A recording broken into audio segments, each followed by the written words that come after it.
And there All right. we go. Hi, thank you, and good evening, and welcome to another episode of Prime Talk, where we talk about ideas, practices, and visions that push us as humans to act. Okay, tonight we have a special guest, the owner, actually, of the Prime community. He is Founder, the founder. CEO. Yes, he's the CEO and founder of Primof, a digital marketing agency that caters to local and foreign business clients and helps them generate 6 to 7 figures of income. He's also the founder of the Prime community, hence here we are right now. It's a community that caters to people's growth, a place for learning which we do hold classes sometimes, which I've gratefully learned a lot from. Um, Teaching what he have, has learned over the years, and is also a big supporter in the charities located in his city. Lima was actually celebrated recently, the 5 year anniversary of Primo, which I was there to witness. Um, Ladies and gentlemen, Fun night. yeah, it is. Help me welcome the man who made it all happen for the record, a man that I have had the privilege of learning from, Cris Vinson. Yo. Hey, man. Hello, hello, good evening. With that being said, before getting into things, how are you doing? How's life? Thank you for being here tonight. Yeah, man. Well, one, it's great to be here. And ano tawag dito? It's it's weird to be a guest in your own place, you know. But the there's a first for everything, and I my state right now is just to give as much value as I can. In terms of how am I, the the answer is probably might surprise a lot of people, right? Um, Mhm. I could be better, way better, right? So usually I'm stoic. Now I'm cynic. Everything is suffering, and I'm just finding meaning in the suffering. So that's where I am right now. Yeah, wow. That resilience of yours really shines through even in your social media, Chris, man. You do like to not sort of kid around, but express how you're feeling through, some content. And yeah, I did see that, you know, um, life, has its suffering, but you have to bear them all with, with the greatness you had in mind when starting them. So yeah, wow, bear it with, yeah, with light and love. So we have here Miss Riza saying good Good evening. evening, Mr. Hey, hi Miss Riza, good evening. So um so right off the bat, I just want to start in talking about, well, I'm going to be talking more about Kyoshi 2.0 and you. Sure. And with the first question is, before Kyoshi 2.0 Teach to Transform was made, what got you to think about creating it? Well, it's it's actually quite interesting because Mm, Teach to Transform was a program made in response to another program, right? So mm, basically, there okay. was basically I'm a facilitator. I believe that the best way for you to reach and impact people is for you to learn how to teach. Leaders are Mm, teachers. That's what I'm looking for. Leaders are teachers, and well, a lot of the stuff that has to happen for your movements to be sustainable should come from the ability to teach, right? Now, the thing is, what happened was there was a huge, the whole program that happened was everyone who went in that program basically wanted to learn how to facilitate. So, facilitate and teaching means to draw out learning from the crowd. Okay. So that's the difference between facilitating and coaching. So coaching, you tell people what to do based on your observation. Facilitating, you let them realize what they have to do, right? Now, the program that came before this was very intuitive. So it was teaching you all about how to feel the room, how to how to deal with abyss moments. And when I say abyss moments, for example, imagine teaching in a room and suddenly someone breaks down. How do you handle that, right? It also tackles a lot on leadership. However, one thing that was missing was clear how to's for the rest of the class. So what happened was I ended up, and this was a class I was supposed to co-facilitate, by the way. So something happened where, instead of being the co-facilitator, I became a student as well, and it ended up becoming a class where I had to teach, right? At least the how tos. So that's where the and honestly, that's it, right? That's where the teach to transform came from. Mm, interesting. Yeah.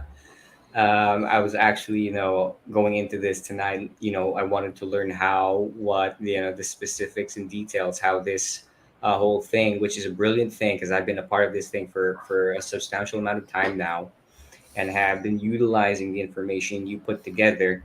And the way that you have been teaching it is probably the way how you saw it first too.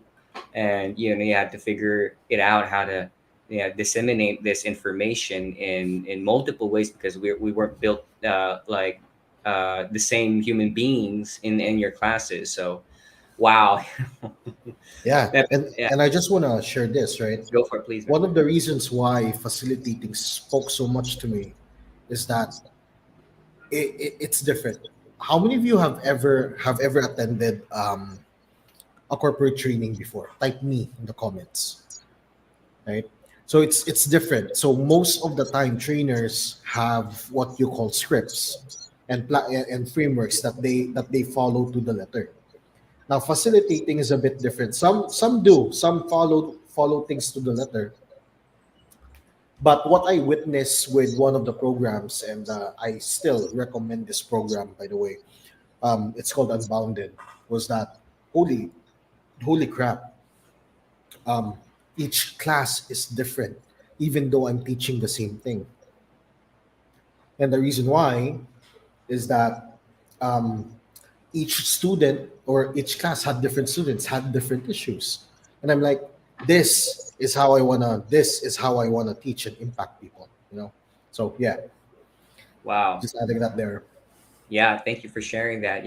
That just adds more perspective and understanding.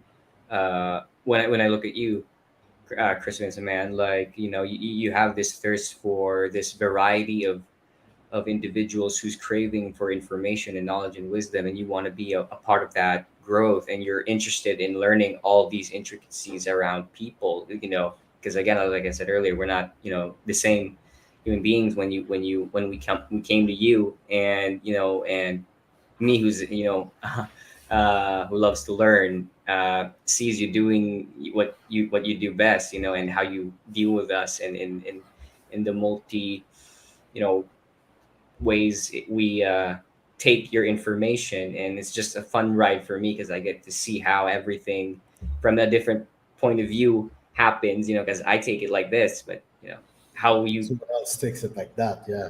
yeah, and I can still see the use of it, even if it didn't come from me. It came from my colleagues and such, and especially yours as being the point of reference as to orient ourselves with. Wow, that's really interesting. So yeah. My next question revolves around yeah, what you've seen throughout the years in regards to this question. So, how would you describe the process of teaching and slash coaching before that made you want to create Kyoshi 2.0, Teach to Transform? Yeah. Well, uh, honestly, at this point in my life, I would say that coaching should have been the industry that could change lives the most, right? Right. However, in recent years, people have used coaching as a means to just earn money. So, and I find it very dreadful, and what's the word I'm looking for? I just find it dreadful that people who are out there looking for information and help are just being sold one program, and then to solve the same problem you have to invest in another program, and then another program and another program. It just never ends. You know, how many of you watching have paid for more than one training in your life or in your lifetime? Right? Type me in the comments, right? So personally, I've paid for a lot. I still do. I believe in education. But one thing's for sure, there are a lot of coaches out there where the way they teach is just not even the tip of the iceberg, you know. Um, and it's alarming for me. For example, a lot of people are teaching the law of attraction, um, and sometimes it could get to the point where people abuse what they learn because they don't know the underlying principle behind it. You know, so yeah, that's pretty much it. Now I I've see. met mentors like Bam and Blair Singer, who operate differently. They're really people driven to serve and transform people's lives, and I see it happening in front of my eyes, um, almost as if they don't even have frameworks at already, you know. So I was like, I need that power for myself, and lo and behold, I learned from them. um, and basically even, um, let's just say I'm confident I can teach someone engineering even though I'm not an engineer, right? Mm. So that's something. Wow. Yeah, and all those intricate moments where you find yourself that you dividing yourself from the people that just want to make money from it, and yeah, I And think I've that's been where there. your value is. Yeah. Yeah, I'm just Yeah. saying I've been there as well. You know, I wanted to coach just, to get rich teaching people, and then I found out later on that, you know what, it's not meaningful work Mm. if Wow. my intention is to get rich at least. Yeah. Mm. Yeah. How many of you have just heard that first here from the CEO, Cris Vinson, founder of Prime Community, that you might be interested in programs, but if you look at the intention wise of the people teaching, are they setting you up to be resourceful, or are they setting you up to be their resource? Mm. So be mindful of that when learning. I mean, me too. I would love to learn something. Sometimes it's good to pay at first, but if you meet the right teacher, you become resourceful, and then from there you could probably do what your best. But yeah, luckily I didn't find myself being the one who's in need of constant programs and programming. And I like to say that my teachers before were like you, Chris, Vincent, who didn't want me to be hungry for them, but made me resourceful enough to know where to look for answers. So yeah, so thank you Mm. so much, man, for saying that. Yeah. um so my next question is, again, it revolves around the same areas. What was the worst part about teaching and coaching, um that you saw? Well, there's actually two that I can think of right now. The first one is seeing people use coaching as a solution for mental illness. Right? I mean, as a solution to solve mental health problems. Okay, so I've seen a lot of people. I'm not saying that, you will hear a lot of terms out there, right? Like neuro linguistic programming, like, emotional freedom techniques, anchoring. You know, those are some of the. I'm not going to elaborate more on those, but basically, those coaching methodologies use psychology as a means to generate results for their clients.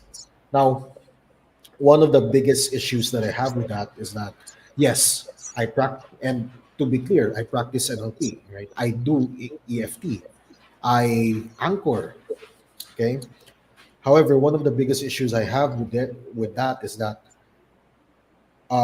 what happens after the program? How what happens after the program? Let's say 100 people enroll. You have one. You have one successful case study. What about the rest, right? And for a lot of people, they claim that this has helped them achieve a miracle, but it shouldn't be a solution for what's the word I'm looking for curing um, a medical condition, right? So that's one for me. I find it abusive in a way, and something a little more personal for me as well is that, and it's related to the first. I teach something like one of the programs I started with was the six-figure side hustle challenge. So I started that program with the intention of helping people achieve six figures. Okay, um, and then I realized after teaching it that, let's say, in the 3 years I've been teaching people how to do business, only one person has actually achieved a six-figure income. Right, 3 years. Imagine that, right? For 3 freaking years, only one person from my students has actually reached six figures. He earned around 500,000 the first quarter of this year, right? Amazing case study. In short, the system works. But if we check statistics, that's just one person out, that's just one person out of 3 years, right? However, here's one thing I did learn. Yes, my students, despite the fact that my program was supposed to help them earn six figures per month, one thing's for sure, one thing's for sure though, 100% of them have ascended in some way or form. That means that they've overcome a limiting belief that they've had, and have actually gone and reached their point B. So that's when I started. That's also when I realized that, oh, hey, maybe I'm not cut out to help teach people how to make more money. Maybe the results I get is for something else. Pretty much. Wow, that story just is just just you can look at it from multiple good ways. Well, from my point of view, and how many of you have seen what I'm about to say is that yes, it was intended to make somebody earn six figures. Those were the intentions, and the numbers show that it was, yeah. It showed that in 3 years, out of all the students, one pushed through. But one thing underlying that wasn't a joke too. Multiple people, majority of the people, which is still a good thing, ascended in some way or form. Now that doesn't necessarily translate to the initial goal, but I do think it pumped up the numbers in earning for them in some way or form. Creativity and satisfaction was definitely, in my opinion, a factor there that grew more. And I think the overall, you know, fulfillment and enjoyment after the program, and the perspectives now they had was very different, because I think yeah, and you notice that this is where I think I should be more on, because the numbers here are astonishingly high in a good way. It's a good thing still. And wow, and I really think you did focus on that, Chris, because man, because I noticed that how you teach with people, and I've seen you teach hundreds of people probably now. Hundreds, yeah. It's, yeah, more than, it's it's amazing, because that is actually, now hearing this, what you said, that's actually how I see the effect of you happens, because it's when I'm a participant, it's all I see for other people, because I'm just a listener, and I see them asking you questions, and these are questions out of, like, deep thoughts of interest of theirs, and I could distinguish them being their most important questions, because it's a common factor I find in us all. So yes. Well, one Um, interesting I want to bring up there is that please. um, one of the probable reasons why that happened is that the intention was to help people earn more money, right? Mm, But the reason why I reach 6 to 7 figures in income isn't because I wanted money. It's because I wanted the benefits of having that money, right? So for example, I wanted to be able to bring my family anywhere I want. I want to make sure that they never go hungry. I want to make sure that the charities that we support are well taken care of. I want to make sure that I can change the way business and work is done in the country. So the desire for money is just, it's a means goal. Basically, it's just for me um, to to achieve my true goal, which is that, right? Now, what happened to my students, right? Or most of our students. Well, the reason why they don't really earn, or they didn't reach the six-figure mark, is because the real issue is, or the real desire is, to have better relationships, to have better spirit, right? And money could also mean not just, well, money, but money could also mean knowledge, to have better insight. So that's something I just want to bring up. yeah, and through your efforts in trying to get us to the goal line of six figures, I just see that I appreciate the other aspects that came out of the intention, and it's it's something that I see the community. When I look at the community, there's multiple people that want something, and I think you catered to that, not just the six figure goal. So yeah, thank you so much for that. My next question is, what helped you? What helped lead you looking for a better way for teaching slash coaching? What led me looking for a better way? Um, well, again, the answer is that I just wanted to make sure that if people are paying me to teach, I have to I just want to make sure that they get their money's worth and more, right? That because for me, the payment, or the fee that they give me is a form of trust. They trust me enough that Mm, some of them would even risk getting loans just to be part of the program, right? So they trust me enough to risk something about their life, um, and make sacrifices now, so that in the future their lives will get better. So for mm-hmm. me, it would be very disappointing if they attend the training and program and nothing changes, right? Yeah. So at least in whatever aspect, right? Physical, emotional, spiritual, whatever, there has to be an ascension that happens. They have to ascend and reach their point B in some way or form, for me to have, um, for teaching to be meaningful for me. Mm.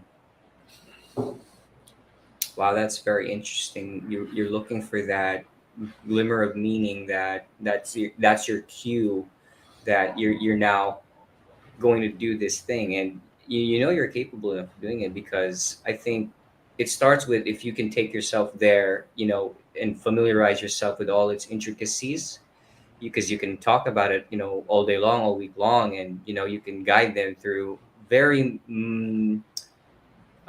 minuscule details, but has the major factors of a build up into something good. But it's a repetitive thing, just the details that a person needs to notice, that about, and it's all about human beings too. It's all about repetitive things we've been doing, but a shift in looking at it. So yeah, how long did it take you to make or create Kyoshi 2.0, Teach to Transform? 5 minutes, probably. I saw a problem, 5 minutes, boom.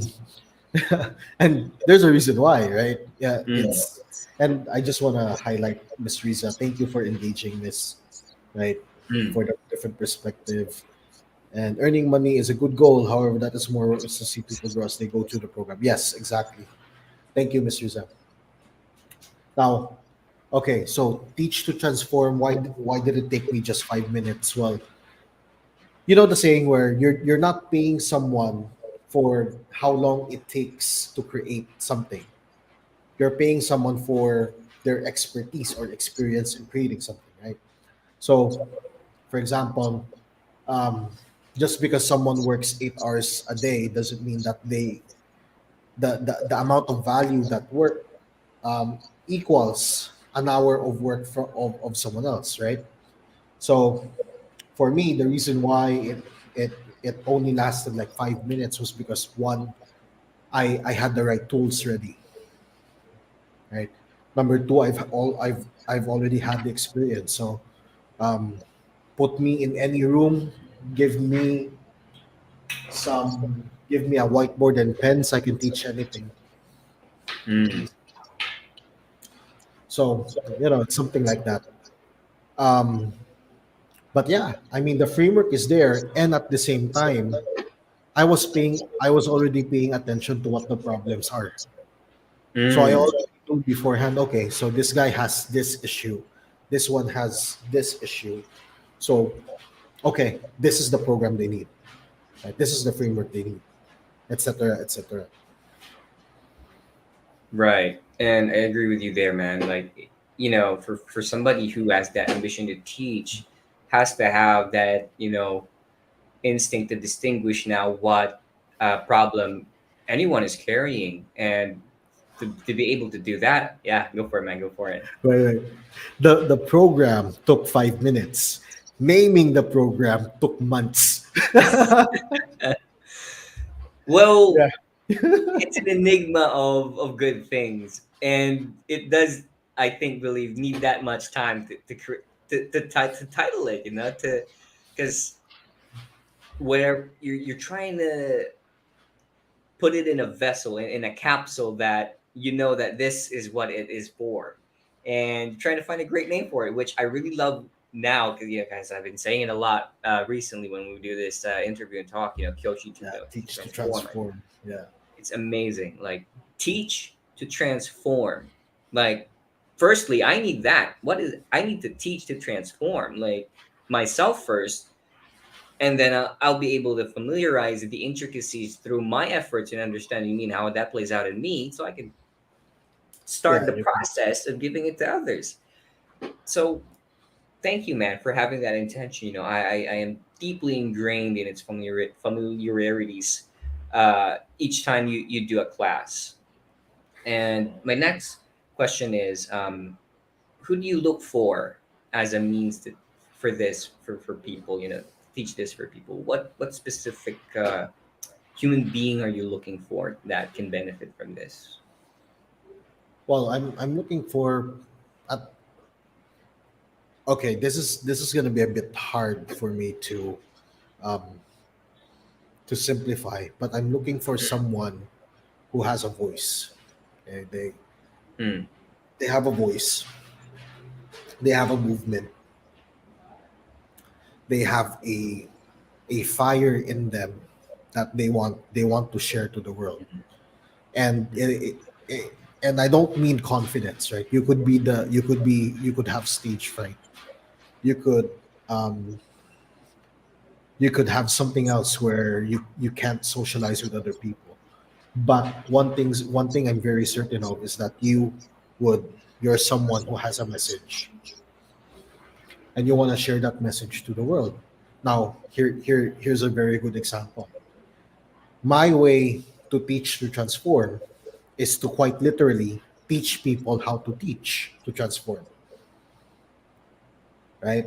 Because I wow. believe by doing that, people in different industries, different niches, different different aspects of life can become leaders in those industries and achieve the most impact. For example, someone in the insurance industry, one of the biggest reasons why no one buys insurance is because they're annoying as heck. They Right. don't know how to educate. Even their way of educating is selling. Mm. Right? They sell the policies, they sell the idea of insurance instead of educating people what insurance actually is, right? Or educating people on, well, here's the thing. There's a lot of sub niches here, right? How to protect your property from sudden death, for example, right? And that's just in the insurance space. How to make sure that your descendants live on even after you're gone, right? And that's just an insurance thing. In MLM, how to attract leaders into your team. In call center, um, how to speak eloquently and with the heart, you know. So there's a lot of Mm. movements that don't happen because the leaders that are supposed to lead the movements don't know how to teach. So that's basically it. Wow. Yeah. Thank you for sharing that, Chris. It's really interesting that now that you say that, you're so true and right on those things and those topics around work and profession, that in insurance, I do agree 100%, infinity agree with you there, that people, when they educate, they're selling, and I think that's a It's bad way annoying. at it. Yeah. Yeah, not gonna sugarcoat it. It's annoying. Yeah, and the intention, I mean, I'm trying to get myself here to the intention. It's actually easy, I'd like to say the education part, that you don't even need to sell anymore because they're doing this for them now, not for your benefit, that you get a cut or a percentage of my money that's going to go into the savings or funding of it, this insurance. But you've made sure that I understand this is something advantageous for me in the long run, in the span of the amount of years you specified, and I Yeah. would love to do Well, that. let me give you an idea, right, of Mm, a please. very real scenario. I'm lucky because I started getting insurance, and for the record, I'm not selling insurance. Okay, so I've made myself neutral by not selling insurance. For sure. So Yeah. I've started investing in life insurance and more when I was just 21, right? Mm, So lucky me. So it's very easy. I could just buy the policies as much as I want, whatever I want, with no health checks, no fear of underwriting. All I have to do is just show my proof of income. You know. Fast forward today, I'm trying to buy insurance for my parents. For just in case. Now there's a huge right. area of bureaucracy that's happening, right? So Mm, now my dad can't get approved unless he gets a health checkup. Now my mother has to show, who's been a housewife for most of her life, well, most of her recent life, has to show proof of income, just um just just to qualify for the insurance, right? So it's a wow. crazy thing, right? So Yeah. so for me, if people just were educated early on of the importance of insurance, one thing's for sure, I do not have to buy my parents' insurance. I would That save makes a lot sense. of money, you know, if if only someone was good enough to educate the masses on how important having insurances are. Good enough, yeah. Yeah, And good enough sounds like somebody who can deliver the education part without selling. And without selling and without misrepresenting as well, right? mm, Not oh yeah, oversimplifying what insurance is, what you know,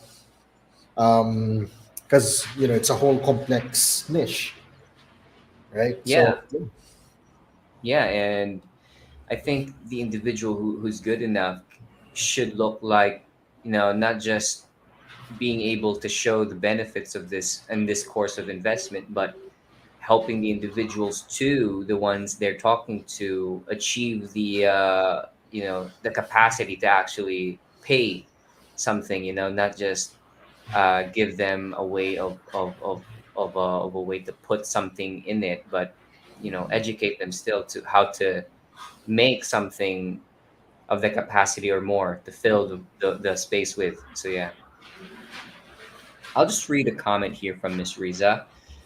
Chris Vincent's goal for the Kyoshi 12 Teach to Transform program. Teach more people, learn to catch to transform and affect change to even more people. Mm.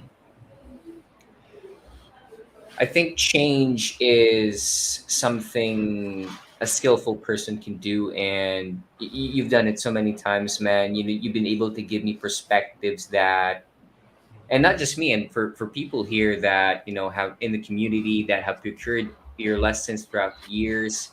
You continuously hold classes that educate slowly into the coming to who you are now, because I think it's the intricacies of each lesson are still being applied and are a necessary part or a necessary role in maintaining a steady course towards meaningful things in life, having to hold meaningful things in life. So yeah.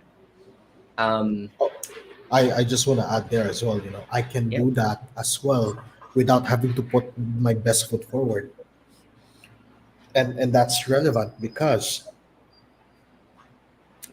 how many of you have ever attended programs or have stopped attending programs because you felt like you were being left behind, right? Type me in the comments, right? Interesting. Right. So a lot of other programs out there um, reward the fast learners. So usually there are two types of learners: the early bloomer and the late bloomer. I am a combination of both. I learn fast, but the real meaningful learnings I get is usually in the takes years later when I realize, oh, holy crap. So. That's what that meant. Mm, Now, most programs though would reward the fast learner first, okay? Because well, it makes the program look good, right? right. Now, in my case, here's the thing: when you learn how to teach, the point here, and the reason why I'm saying this, right now, I am not living my best life, okay? And I'm sharing this um, on Facebook Live. I am not living my best life. I have to go on vacation, or else I'll burn myself out. Right? Mm, That's my state right now. Okay, but I can still teach because my lessons, that the frameworks don't rely on your own personal capacity. Okay, mm, the frameworks are not biased. Um, it does not scale with your experience. Okay, mm, so that means your goal as a teacher is not to be the best, although that's given. People will more likely follow what you say if your context is if you're more credible, basically. Okay, people are more right. likely to follow what you say if you're more credible. However, you don't have to be the best, because at the end of the day, what you're doing is you're drawing out the potential of your student. You're not drawing out your own potential, you're drawing out the potential of your student. Yeah, I think it's familiarizing ourselves with other great ideas and how it plays out too. Yeah. um it's interesting, man, that I just want to ask what led you to begin all of these things. Yeah, let's go back to the beginning of you. Well, one word, actually, it's spite. You know, It's fine. how many of you have grown up with rich relatives, you know. Yeah. So I was like that. I grew up where um, my mom and dad had me really early in their lives. Like my dad was, I think, 21 when he had me. Wow, Um, that's early. Both of them have not graduated, so you can imagine the financial struggle, right? Right. Now I'm part Chinese. I'm part Chinese, It so shows. It I'm shows. You part really got it. Chinese. You So really got it. we have relatives who are a lot richer than us, Mm. and there have even been times where some of these relatives would invite us over to a party for us to Right. eat, just so that Mm. we wash the dishes. Just so no, not we, but my mother, just for my mom to wash the dishes. Wow. Right? So it's crazy, you know. Whoa. I also grew up where a lot of the stuff that was meant for me as gifts were taken by my more what's the word I'm looking for?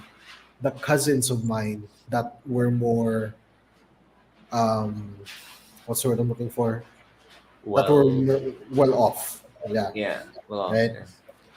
So it was really out of spite, right? I wanted to become rich out of spite, and Mm. it got to a point where I was so in a hurry to get rich that I traded my diploma. I dropped out to start a Mm. business because Mm. I heard Wow. I heard when I dropped out, right? I heard that Mm. all rich people are dropouts. So sabi ko, I'm gonna follow their lead, you know.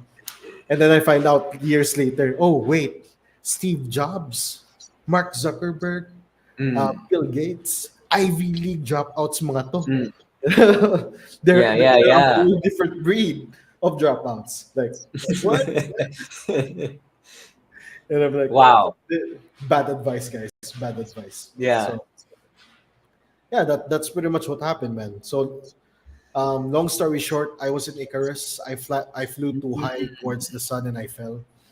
And Wow. I fell from grace. That's pretty much it.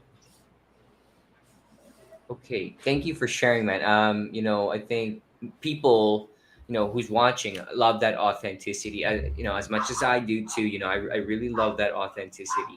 Now, I'm really curious. When did grace begin to bless you with slowing down and realizing this is what it takes, the necessary things to get somewhere that you initially started to want for yourself? Um, Grace came back when I was in, what's what I'm looking for? When I Mm, was in my deepest shithole, basically. So right. imagine at around 20 years old, 19 to 20. At that Mm-hmm. age, I was in debt already Mm. because Okay. I dropped out of school, started a business, got into some shady stuff, and I lost all credibility, you know. Um, and I stayed like that for months, actually. And it's a funny story because I don't remember this, but my mother, who was there observing me the entire time, said that for 6 months I never left home, and all I did was just stare into space, and quite literally stare into space at night. Mm. Uh, before before before everything else, you know. And what's interesting is that life would not have turned around if I did not become a president of a nonprofit. Okay, so in the span of those 6 months, I tried to actually start 3 to 4 startups. All of them failed miserably. Mm. Okay? I didn't know that. All of them failed miserably. I already tried to get out of I already tried to get out of my bankruptcy, and Mm. each time I failed. Right. The only difference was that the moment I became a president of a nonprofit, the focus shifted from myself to the community. So, how the heck am I gonna do this with limited resources, Wow. limited time, and limited opportunities? You know, and make sure Wow. that the nonprofit survives. So, long story short, my answer was create a social enterprise, and Primof was born. So that's one of it. Mm. Wow, that's very interesting, man. That through the nonprofit organization that you became a president on, you had narrow ways to get through the objective, the goal, but Very narrow. very narrow. I agree with you there, man, because you had limited resources, limited time, limited everything, but you pulled it through, which means that Barely pulled it through. Actually, barely pulled it through, barely okay? pulled it through. But, through the effort, and you didn't give up. You were resilient enough to stay on the ship of this nonprofit organization because you were appointed their president, and you were set. Your sales were set in finishing the job of the role. And I could see the resilience because I don't even know why you didn't let go. Some how many of you who's watching that you had Good narrow. question. Yeah. Good question. Wow. Yeah. For how many of you watching, I'm pretty sure all of us, as human beings, as people in the, human beings, have faced challenging odds. But it's safe to say, and I would, assume people who's watching, and Chris here, you especially, talking to you, you had a good reason to do it. I think it transcends your own personal interest, and Yeah. but still has it still, because you get to transform along the way, and that's the greatest benefit of all. Wow, it's just a playful show of resilience, and a mix of things that you know a captain would do. So, To be fair, there wasn't really anywhere else but up at that point. I mean, mm, the I worst love the that. worst thing that could happen was me going to prison, but that was very unlikely. Mm, So recovering made sense. Recovering fast though, that did not make sense. wow. And I just want to say, because effort came into my mind again, through that excruciating effort of meaning that was pushing you, and purpose of some sort, many sorts, and the only way was up. Um, I love that because you were happy to do it, go up. You know, you didn't complain. I would assume, because nobody could reach that if they complained along the way. Well, to be fair, I Mm. complain but do stuff anyway. Yeah, that's what I was trying to say too. Yeah. Like, I mean, it's so hard to say that,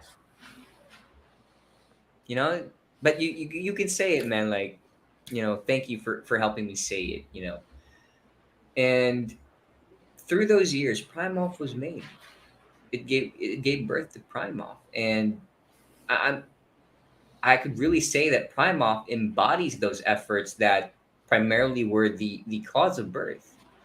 Correct. And it's amazing that I've seen the plaque, your plaque. It's you've shown me a picture of it. I've read through the contents of the plaque, The code of the code of honor. Yeah. honor. Yeah. Yeah, Yeah. and it's so powerful that it's hard for me now, guys, as Chris, for people's watching, to describe that. If you read the plaque, you understand Chris's reasons for doing the nonprofit org. You can For see the reasons there. Yeah. for context, the plaque is called the code of honor. So Mm. it's like the Ten Commandments, but for people in the company, right? So Wow. instead of thou shall not kill, one of the rules is um, everyone takes personal responsibility for what happens, right? Mm. That's just an example of what's in there. Yeah, and that for me translates to, like, accountability. And accountability tastes good for me because whatever happens because of me, especially the bad ones, I'll be more willing to take them and get feedback on, because for somebody who stands in protecting the code of honor is rewarded with growth. And I Correct. think that's, yeah, and that's the biggest takeaway for anybody who and stands in and front. and it's funny because we don't outrightly fire people, you know. Mm, um, Before we do everything we can, in terms of coaching and, um, counseling and all that stuff before we fire right, people. right, right. But anyone who does not represent, who anyone who um, ends up joining the company and for some in some way or form does not embody the code of honor, they leave on their own accord, right? It's that powerful. Yeah. And I love that. Actually, when I came into your company and watched how you function in it and the many roles people function in, but more precisely, I looked at you and how you deal with things. There is, yeah, you do coaching, you do some guiding, because I think that's necessary too. I think Gary Vaynerchuk does that too. He either pumps up the people in the groups or in the community Mhm. he's in, because I think he believes in something more. Maybe he's hoping for that little change of life that shines on that missing puzzle piece until that we can put something in it there now that we want to see more of. And I think that's a healthy thing for people to crave too. Yeah, Um I agree. so I guess that's that, man. Thank you for your time again, Chris, man. I know you're a busy man and you're a busy guy. Not only as I've seen you wanting to be more active again in charities. When I say that, it's like you want to know more. What are their problems now? Because every day, for people like that, new problems are being created, and like you said in the first part, you want to partake in different people's problems to solve them, because I think you're really excited to get rewarded with growth too. That how like or be more familiar with how to help certain people, and through that What's effort, yeah. What's interesting is that for a lot of people, um, Primof, the if I don't know if you've noticed this, man, but Primof actually has non-profit vibes, right? So the Mm, whole foundation of the way we operate is actually because of my years of experience in the nonprofit space. So, mm, and the reason why we actually grew so fast is because, well, here's the thing, right? If you're in the nonprofit space, all you have is problems. Okay, when you're trying to for do sure. good, when you're trying to do bad, it's so easy. When you're trying to do good, you have to account up to a lot of things, right? So you can't just decide, oh, hey, this whole town looks malnourished, so let's do feeding programs, right? You Mm, can't just you can't just go do that with nonprofit organizations, right? So because of nonprofit experiences, like organizing projects without budgets, solving huge issues like how do right. you what's what I'm looking for? How do you bring livelihood to to a village that doesn't have public transport? You know, so Mm, it's a real crazy problem solving um, wow. fiasco. So, pro tip: if you guys don't know if you guys don't know where to start, volunteer in your nearest volunteer in your nearest nonprofit organization. Mm, wow. Yeah. If you can do a great job with a nonprofit organization and you take all those philosophies and practices and trainings and do it in a business formal way, I think then you're able to charge a substantial amount of money for services, Correct. because problem solving has been ingrained in a certain individual or group of people like that, and the world needs it has a litany of problems, and it needs people more like that. And I think you're right, man. The best way to learn problem solving is to do something meaningful that you're interested in a nonprofit organization, because you're more compelled to act on problems that entice you to get to solve them, and in return you get more A- educated. and it Yeah. helps when, if you try to procrastinate, Mm. you remember this little girl in that community like looking at you, and Oh you're like, yeah, ah, crap, she needs my perspective in light. yeah, I'm ah, crap, compelled to act. Yeah. And I think that's a good reason to act now. And, you know, for people who's watching, if you find yourself in those situations that it's being demanded from you, but if you ask yourself, are you compelled to act on it actually? And the answer is yes. And to the capacity of what you can actually give to.